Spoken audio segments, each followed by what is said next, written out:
राजकारणात पुन्हा एकदा वादळ उठलं आहे।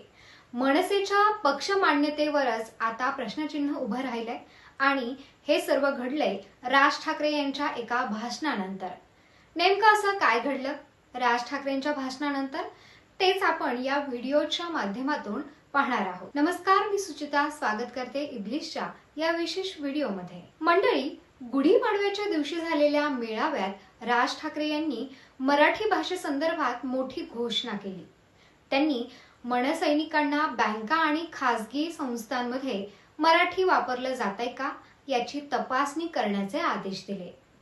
पण यानंतर एक मोठा वाद निर्माण झाला।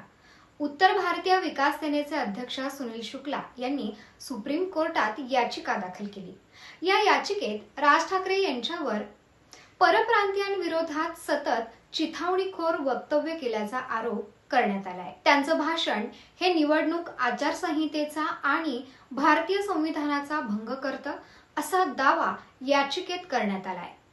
सोबतच मनसेची निवडणूक आयोगातील मान्यता रद्द करावी, तसेच राज ठाकरे यांना भडकाऊ भाषण करण्यास मनाई करावी, सोबतच गरज पडल्यास तात्काळ अटक करावी अशा प्रमुख 3 मागण्या या याचिकेत करण्यात आल्या आहेत। दरम्यान या आधीही प्रसिद्ध वकील गुणरत्न सदावर्ते यांनीही राज ठाकरे कायदा हातात घेत आहेत, मराठी सक्तीच्या नावाखाली तरुणांना चिथावणी दिली जात आहे असा आरोप केला होता।